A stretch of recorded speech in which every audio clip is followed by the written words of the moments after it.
बोलो जयकारा बोल मेरे श्री गुरु महाराज की जय। बोलिए साचे दरबार की जय। श्री आनंदपुरवासी भगवान की जय। श्री नगली निवासी भगवान की जय। समस्त भगत जी को जय सच्चिदानंद जी। भगत जी इस चैनल को सब्सक्राइब कीजिए, वीडियो को भी लाइक कीजिए और वीडियो को ज़्यादा से ज़्यादा गुरुमुखों के पास शेयर कीजिए ताकि यह भक्तिमय सत्संग समस्त गुरुमुख जन तक पहुंच सके और आप भी पुण्य के भागी बने। जय सच्चिदानंद भगत जी।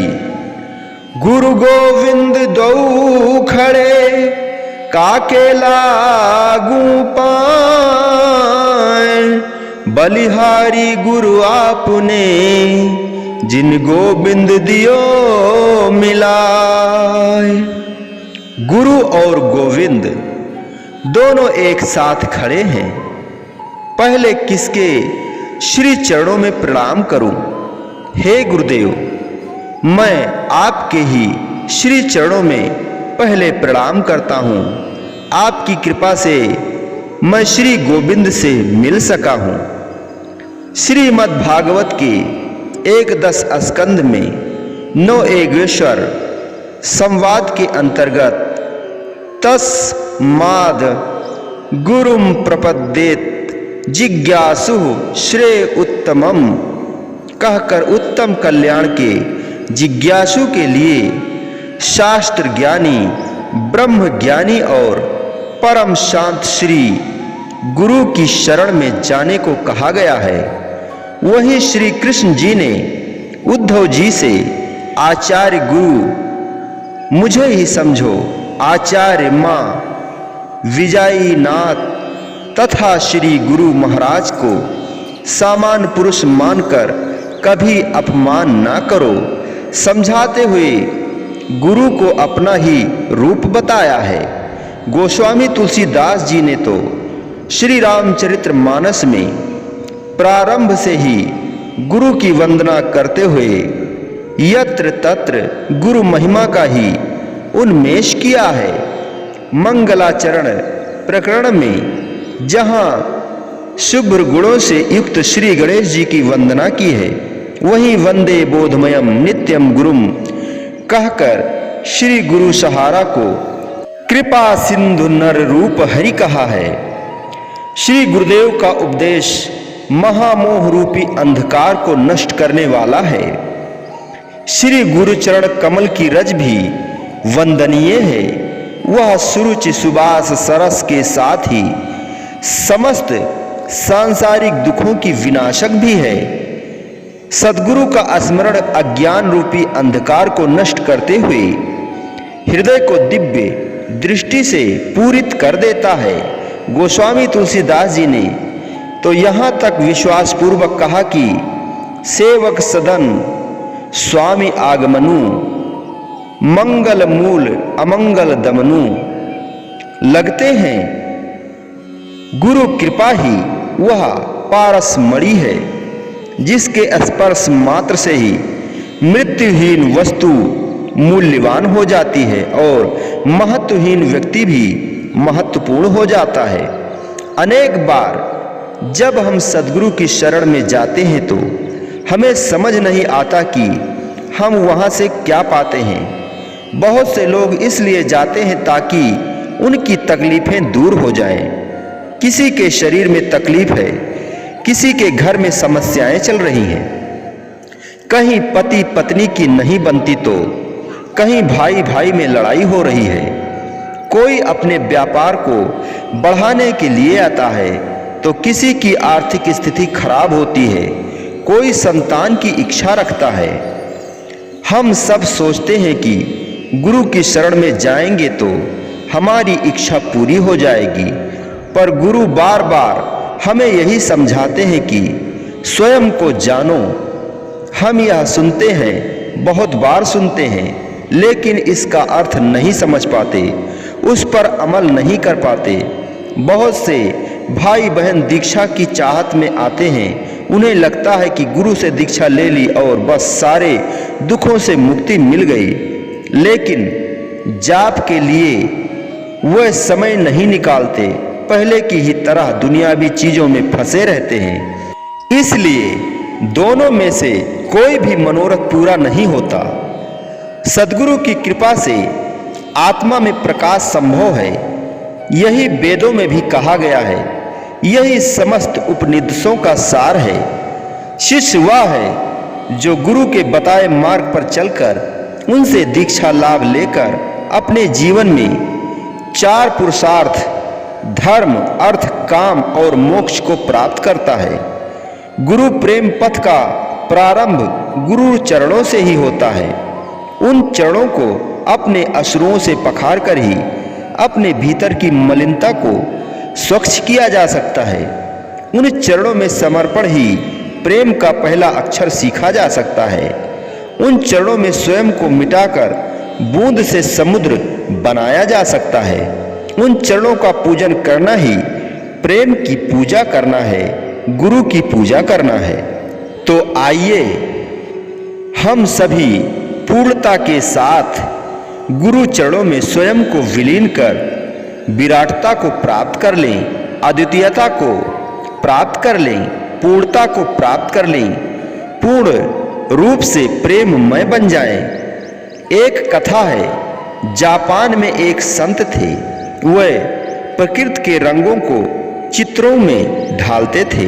एक बार वहां के राजा ने उनसे कहा, फूलों के जैसे जीत जागते ऐसे चित्र बनाओ जिससे ऐसा अनुभव होना चाहिए कि वन के मध्य अनेक फूल खिल गए हों। संत ने कहा, लगभग 4 वर्ष लग जाएंगे। अब राजा ने पूछा, ऐसा क्या कार्य है जो 4 वर्ष आपको लगेंगे? तो संत ने कहा, पहले तो मुझे जंगल में जाकर रहना पड़ेगा। मैं देखूंगा कि फूल सुबह किस मौसम में लगते हैं। सूरज निकलता है तो उसकी किरणों से स्पर्श होने पर कैसे लगते हैं। हवाएं जब आती हैं तो कैसे दिखते हैं। पंछी जब आसपास गीत गाते हैं तब कैसे लगते हैं। सांझ के समय उनका रूप कैसा होगा, यह सब मुझे देखना है। मुझे स्वयं उनके मध्य जीना पड़ेगा। राजा ने कहा, ठीक है। संत एक फूलों की घाटी में जाकर जहां दूर दूर तक फूल ही फूल थे वहीं रहने लगे। वहीं फूलों से बात करते रहे। किसी ने कहा कि फूल तेरी जिंदगी भी क्या है, हृदय कांपता है तेरा जीवन देखकर, केवल एक मुस्कुराहट के लिए खिलता है। तो वह बोला कि संसार में एक मुस्कुराहट भी भला किसे मिलती है। इस दुनिया में तो सांस लेने वाले मुर्दे हैं, उनमें उल्लास नहीं। 4 वर्षों के पश्चात संत लौटे। उनके रोए के भीतर ताजगी भरी थी। राजा से कहा कि राजन, 2 ही दिन में चित्र तैयार हो जाएगा। अब राजा ने कहा, उनकी आवश्यकता नहीं है। आपको देखकर ही एक बगीचे का आभास होता है। आपके हाव भाव में फूल बस गए हैं। आपका जीवन भी उन्हीं की तरह प्रफुल्लित हो चुका है। मुझे तो अब एक बात समझ में आ गई कि नकली फूलों का कोई औचित्य नहीं है। फूलों का मौसम तो हमारे जीवन के हर क्षण में है, उसे केवल खिलने देना चाहिए। हर शिष्य के हृदय में यह विचार आता है कि संसार का क्रोध हम भले ही झेल लें, पर हमारा भाग बनाने वाला सद्गुरु हमसे कभी नहीं रूठना चाहिए। शिष्यों के हृदय में यह प्रश्न बार बार उठता है कि गुरु कब प्रसन्न होते हैं। गुरु की प्रसन्नता का मार्ग क्या है, कैसे मनाएं गुरु को, उसकी कृपा और दया को किस प्रकार प्राप्त करें। ऋग्वेद में प्रार्थना है, सनः पितेव सुनवे अग्ने सुपायनो भव। परमेश्वर हमारे लिए सरल बने। सुने अग्नि जैसे पुत्र को पिता प्यार करता है, अगर पिता रूठ जाए तो उसका रूठना अधिक देर नहीं रहता। भीतर से तो पिता पुत्र से सदैव स्नेह करता है।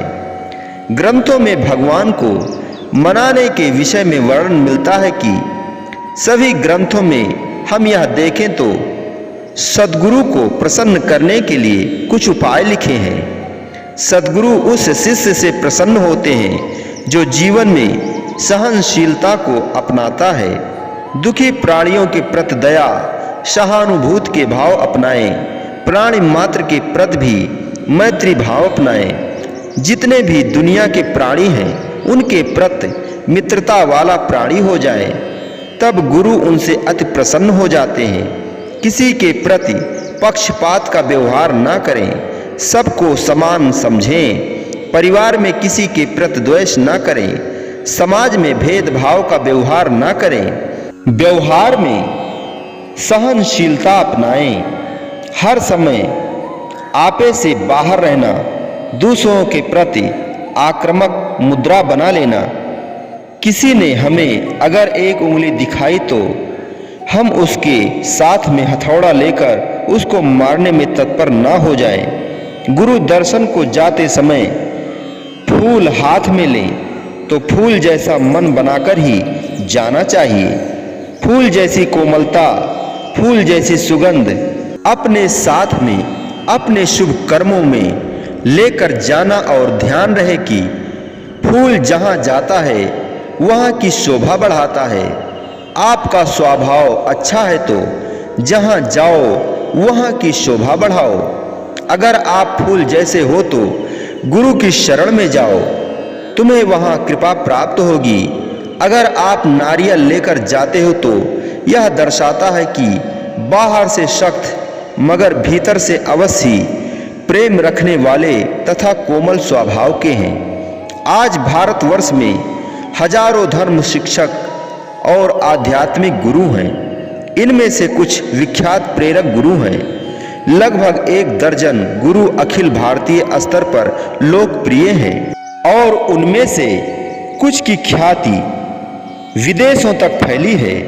लेकिन इसके अलावा स्थानीय स्तर से लेकर राज्य और राष्ट्रीय स्तर तक ऐसे और गुरु हजारों की संख्या में उपस्थित हैं जिन्हें अधिक लोग भले ही न जानते हों, लेकिन उनकी प्रेरणा का व्यवसाय भी लाखों रुपए महीने का है। देश में लगभग 20 लाख से अधिक लोग नियमित रूप से प्रेरक कथाएं, शिविर और आख्यान में सम्मिलित होने जैसी गतिविधियों से गुजर रहे हैं। इनमें आम तौर से सबसे अधिक बिजनेसमैन, कारपोरेट हस्तियां और करियर की खोज कर रहा युवा वर्ग सम्मिलित है। यही कारण है कि आज लोग अच्छे विचारों के लिए दीक्षा प्राप्त करने के लिए पुस्तकों के बजाय गुरुओं के सानिध्य को प्राप्त करना चाहते हैं, उनसे प्रेरित होना चाहते हैं। आज के इन प्रेरक गुरुओं के पास किसी भी प्रोफेशनल कारोबारी की तरह अलग अलग लोगों की अलग अलग आवश्यकताओं के हिसाब से दीक्षाओं के भी पैकेज हैं। तैत्तिरीयोपनिषद में कहा गया है, जैसे भगवान सूर्य उदित होकर अपनी उज्जवल रश्मियों से तेजपूर्ण आभा से संपूर्ण भूमंडल को प्रकाशित कर देते हैं, उसी प्रकार से हे मानव, तू स्वयं ऊंचा उठ, उन्नत हो और सूर्य की भांति अपना तेज विकसित करके बिना किसी भेदभाव के संपूर्ण जनमानस के हताश निराश हृदयों को आभा, उत्साह व आनंद के आलोक से सराबोर कर दे। आज के अधिकांश गुरु यही सब तो कर रहे हैं। विशाल पंडाल, भव्य मंच, शानदार ध्वनि संयोजन, मधुर संगीत। कहने का तात्पर्य है कि जनता को आकर्षित करने का प्रत्येक सामान उपलब्ध है। प्रश्न है, जो ज्ञान कभी माँ बाप, गुरुओं, बुजुर्गों से निःशुल्क मिलता था, आज जब उसका व्यवसाय होता है तो क्या वह पहले से कहीं अधिक प्रभावी हो गया है? बाजार के विशेषज्ञ कहते हैं कि हाँ, ऐसा हुआ है। जो वस्तु मुफ्त में मिलती है वह न तो प्रेरित करती है और ना ही लोग उसका मूल समझते हैं। आज भी समस्त अच्छे विचार, सभी प्रेरणाएं धार्मिक आध्यात्मिक पुस्तकों में उपस्थित हैं, लेकिन न तो लोगों के पास उन्हें पढ़ने का समय है और ना ही वह अपने पढ़े जाने के लिए लोगों को आकर्षित कर पाती हैं। लोग पढ़ भी लें तो उससे वह प्रेरित नहीं होते, क्योंकि ज्ञान भी आखिरकार एक उपभोग की वस्तु ही है। अगर उसे भी आकर्षक पैकेज में रखें तो तभी लोग उसकी तरफ आकर्षित होंगे। एक आदमी वह है जहां रहा वहां मंदिर जैसा वातावरण बना दिया, कर्म को पूजा बनाया। वह इंसान वह है जो पूजा पाठ को धंधा बनाकर बैठ गया, उसे तो पूजा में रस नहीं रहा। वह दीक्षा भी शिष्य को देख कर देगा कि उस पर प्रभाव पड़ रहा है या नहीं, धन मिलेगा या नहीं। प्रभावित हो जाए तो दक्षिणा मिल जाएगी और लिफाफा भारी होगा, और जो केवल गुरु की प्रसन्नता के लिए लगा हुआ है उसे परवाह नहीं कि बाहर वाला रूठता है तो रूठे, मुझे तो गुरु को ही मनाना है। वह तो वही कर्म करेगा जो कर्म उसे गुरु की तरफ ले जाएगा। गुरु दो प्रकार के होते हैं। एक वैरागी होते हैं जो संसार को छोड़कर अलग हटकर जी रहे हैं। एक गुरु वे हैं जो संसार में हैं, घर गृहस्थी में हैं, सफेद कपड़े वाले हैं, पर संसार से ऊपर उठे हुए हैं। अब यहाँ यह प्रश्न उठता है कि जो घर गृहस्थी में हैं उनसे भगवान कैसे प्रसन्न हो जाएंगे? भगवान तो उससे प्रसन्न होंगे जो सब कुछ छोड़कर अलग हो गया है। कितनी अजीब बात है कि सब छोड़कर वस्त्र पहनने से वह यह दर्शा रहा है कि हम तो वैरागी हो गए हैं। लेकिन उन लोगों का बैंक बैलेंस तो देखिए, उन लोगों के आश्रम के झगड़े देखिए। स्मरण रखें, सही ज्ञान प्राप्त करने के लिए हमें सद्गुरु की शरण में ही जाना होगा, अच्छी आध्यात्मिक पुस्तकों को पढ़ना होगा और संसार में रहकर दुनिया को जानना होगा। परिवार के झरोखे में बैठकर जग का मुजरा देखना होगा। बोलो जयकारा बोल मेरे श्री गुरु महाराज की जय। बोलिए साचे दरबार की जय। श्री आनंदपुरवासी भगवान की जय। श्री नगली निवासी भगवान की जय। समस्त भगत जी को जय सच्चिदानंद जी।